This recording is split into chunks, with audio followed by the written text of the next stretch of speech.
A gente segue então com a Elaine, que é servidora aqui da Justiça do Trabalho. Tem isso aqui, ó. Mais próximo. Boa noite, pessoal. Acho que é meio difícil até falar. Eu que sou da área trabalhista, então, assim, é mais difícil ainda para mim fazer um recorte em cima da fala da doutora Karen. Brilhante.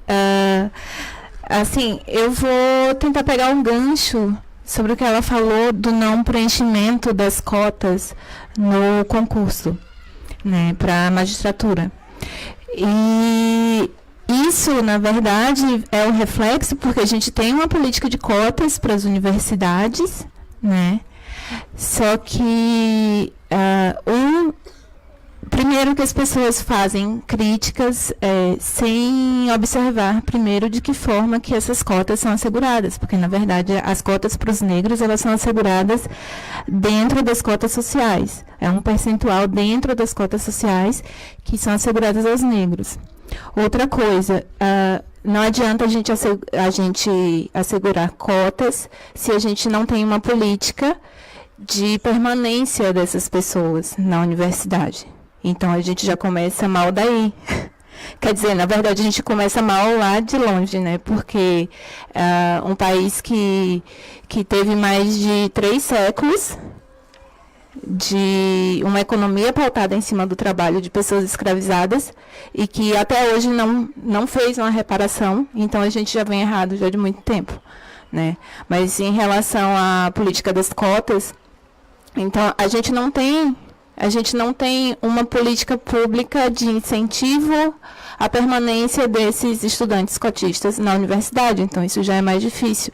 Eu auxilio 2 estudantes, um da graduação, outro da pós-graduação, e assim, porque eu comecei a ver e vi que, inclusive, foi uma realidade, porque na minha época de graduação, eu via isso na universidade, das pessoas não terem dinheiro para pagar o ônibus para assistir a aula, né? Então, a gente já... Aí você, mais na frente, tem o concurso público. Mas quem que passa no concurso público? É quem tem dinheiro para investir em livro, em cursinho preparatório, ter tempo para estudar. Então, mesmo com essa reserva que veio a partir de 2014, pelo menos para o Judiciário Federal, de 20% pelo menos 20% das vagas asseguradas para pretos e pardos, mesmo assim, mesmo quem está ali, que entra ali, tem um suporte. Não é todo mundo que consegue chegar lá, né? Então, a gente tem que fazer toda essa retrospectiva, a gente tem que fazer uma análise conjuntural, não dá para a gente simplesmente pegar aí por achismo, porque os dados estão aí, tem muita gente estudando isso há tempos, e a gente precisa escutar essas pessoas.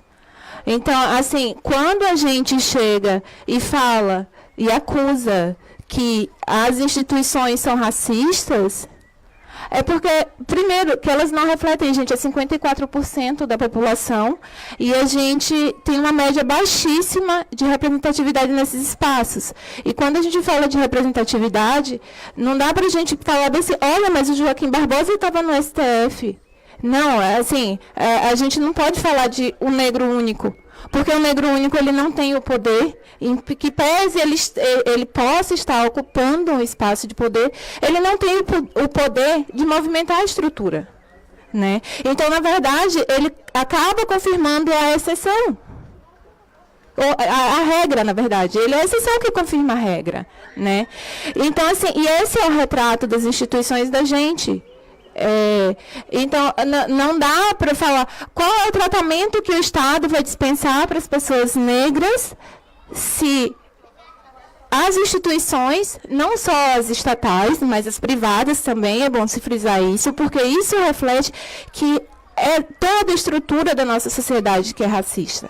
né? Não dá para a gente chegar e fechar os olhos. A gente tem mais da metade de uma população, que é a população que sofre a repressão policial, que sofre a repressão do Estado como um todo, porque se a gente for analisar os espaços de internação compulsória, os espaços de confinamento, são preenchidos por uma população majoritariamente negra. Mas quando a gente vai para os serviços prestados para a sociedade como um todo, a gente observa que aos negros são reservadas as atividades de menor prestígio, a informalidade, os menores salários, né? E então não dá para a gente chegar e falar, olha, nós somos o país da democracia racial. Não, isso nunca existiu. Nunca existiu. Isso, na verdade, só acaba fortalecendo todo... na verdade, uma coisa que o Silvio fala, né, nesse livro, que o racismo ele vai se reinventando. Porque o racismo ele é um projeto político de dominação de uma população em detrimento da outra. Então, se as pessoas negras continuam em situação de desfavorecimento, é porque existe uma camada da sociedade que se privilegia disso. E as pessoas não querem ouvir. Elas não querem ouvir. Porque quando a gente fala, ai, nossa, já começou. Olha, lá vem a pessoa polemizar. Ai, tudo agora é racismo, a gente não pode falar mais nada. A questão da consciência humana, né? Mas é só a gente parar para observar se a gente... aí as pessoas falam, não existe, no Brasil é tudo miscigenado e tal. É só perguntar para a polícia quem é o suspeito. É só perguntar para a segurança da loja quem é o suspeito. Nessa hora todo mundo vai identificar quem é o negro. Mesmo que tenha pele clara. Mas todo mundo vai identificar. Né? Então, assim, são coisas que a gente tem que refletir o tempo inteiro. Não basta uma coisa que tem me orgulhado muito do sindicato da categoria da qual eu faço parte, que é exatamente o engajamento nessas discussões. Porque nós do Judiciário Federal, no domingo passado, uma das mesas do nosso Congresso Estadual, uma das painelistas foi a Vera Rosane.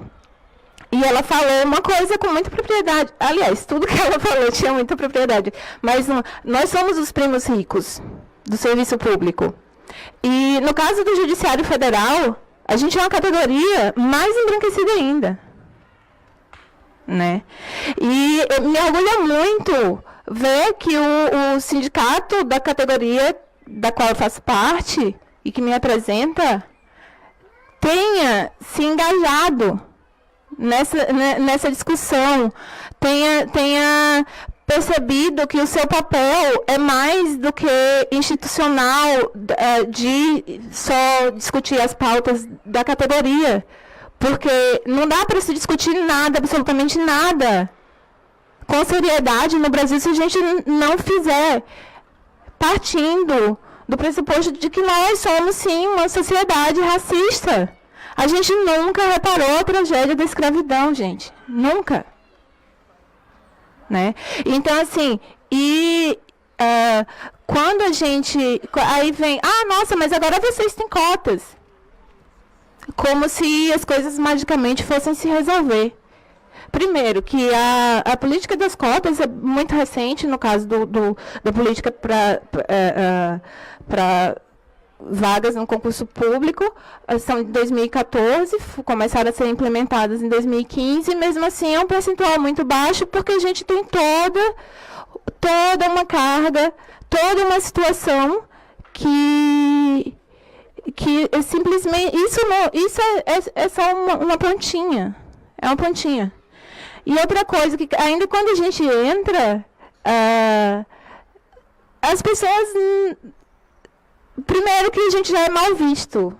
Eu sou cotista. Quando a gente entra, assim, já fica todo mundo... Ai, nossa, olha lá, coitadinha. Né?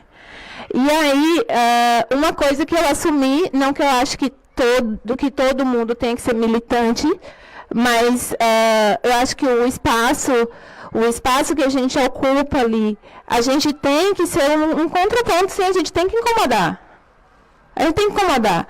Porque as pessoas têm que começar a olhar para a gente e ver que a gente, na verdade, a gente está tentando ser um retrato, tornar a instituição um retrato do público que ela atende. Né?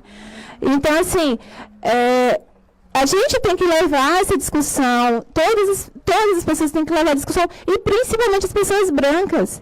Porque a gente negro, a gente ainda tem que ser aquelas pessoas pacientes, educadas, que nunca levantam a voz, porque senão a gente, principalmente no caso mulher negra, porque já tem aquele estereótipo, olha, mulher negra barraqueira, né?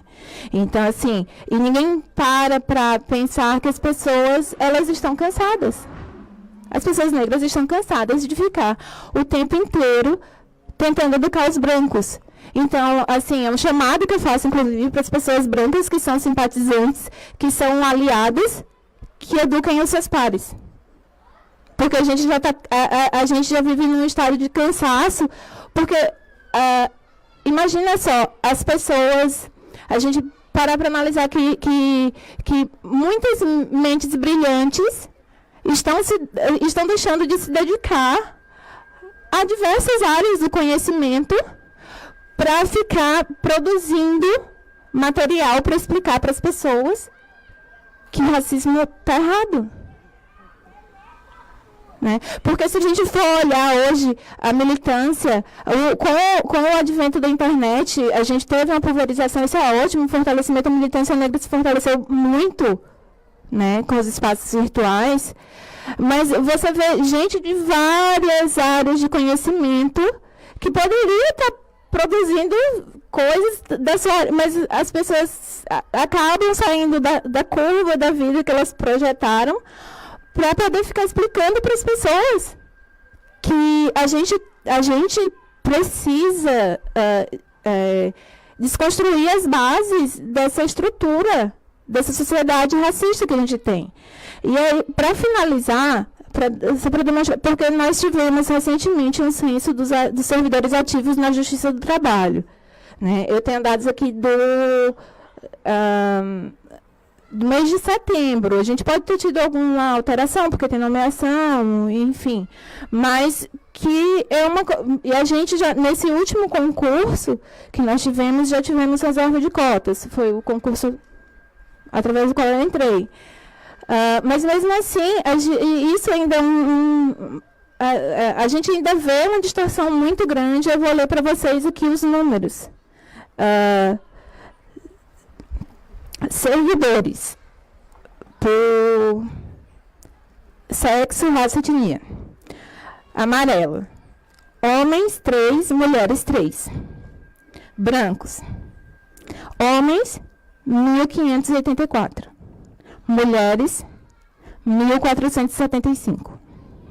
Indígenas, um homem, nenhuma mulher.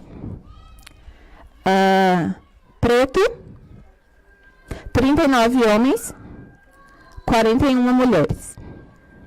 Pardos, 92 homens e 37 mulheres. Magistrados. Aí a coisa fica mais triste ainda. Não temos magistrados amarelos. Brancos, temos 116 homens, 116 mulheres. Nenhum indígena. Preto, nenhum homem, uma mulher. Pardos, 2 homens e 4 mulheres. E aí a gente teve ainda separação por cargos de chefia. Amarelos, nenhum. Branca. 167 homens, 115 mulheres. Indígena, nenhum. Preto, 2 homens, 3 mulheres. Parda, 4 homens e 2 mulheres. Então, mesmo a gente tentando manter o viés aqui da questão da criminalização e tal, mas aí para mostrar para vocês que não é só no âmbito da justiça estadual. E, na verdade, se a gente for observar bem, esse retrato, eu acho que ele se reproduz em todo o serviço público, seja do judiciário, do executivo e do legislativo. Porque é assim que funciona. E aí a gente tem, a gente importa, né, a política de lei e ordem dos Estados Unidos com criminalização das drogas, mas drogas para quem, né? Para os negros. Porque é só a gente abrir o jornal e ler. Jovem é preso. Um bairro de classe média alta aqui, Moinhos, né? Bairro Moinhos. É que eu não sou daqui, ainda não estou muito acostumada. Então, no jornal vai ser, a manchete vai ser assim: jovem detido no bairro Moinhos, suspeito de traficar drogas. Talvez nem fale isso. Suspeito de deter uma carga de drogas, alguma coisa assim. Aí você chega, sei lá, na Restinga. Aí você pega um menino preto com um baseado. Aí fala, traficante perigosíssimo, é preso na Restinga. E a cara dele estampada no jornal. E é isso. E a gente tem o tempo inteiro a criminalização da juventude negra, a gente tem a criminalização da pobreza, que por si só já acaba, logicamente, porque a maior parte da população pobre é negra, e frise que são pobres porque são negros, né, porque produziram riquezas durante séculos a fio e nunca participaram da distribuição do bolo. E a gente segue repetindo tudo isso, né? Então, não dá, a gente eu poderia ficar aqui falando durante horas, vamos mudar de assunto, então vamos falar de outra coisa. No final das contas, a gente sempre vai conseguir apontar a desigualdade que está presente em qualquer viés social que a gente vai observar. A desigualdade está aí. É aquela coisa do teste do pescoço, né? Olha, vamos ver quantos brancos... Eu particularmente faço isso o tempo inteiro. E aprendi a questionar. Assim, tornei até, pessoa não muito bem-vinda em alguns espaços, porque eu sempre falo, poxa, mas só tem eu de negra aqui. E ainda às vezes eu escuto, olha, mas você não é negra, você é moreninha. Né? Então, a gente, para além de toda a segregação que a gente sofre, a gente ainda é presenteado com uma enxurrada de argumentos que, no final das contas, querem dizer que ser negro é ruim. Né? Então, a gente nunca para valorizar as subjetividades, o que significa ser negro, o que significa trabalhar e construir uma sociedade e, ao mesmo tempo, ser colocado à margem dela. Porque, assim, eu não tô aí agora eu não falo de mim, porque eu sempre tive uma cama quentinha para dormir, eu sempre tive um prato de comida na mesa e sempre tive a oportunidade de ir para a escola. Só que eu sou a exceção. Eu sou a exceção. Eu estou aqui entre essas 41 mulheres no universo de mais de 1.500. Que isso é uma instituição em que eu trabalho, em que o ingresso se dá mediante concurso público, que em tese seria a forma mais equânime e justa, né, de permitir o ingresso. Só que mesmo assim, mesmo o examinador não vendo a cara da gente, a gente vê que a gente não retrata. Por quê? Porque vem de lá da base, a gente não tem uma estrutura que nos permita chegar até lá. né? Bom, eu acho que eu já me estendi muito, vou parar por aqui. Muito obrigada. Sim.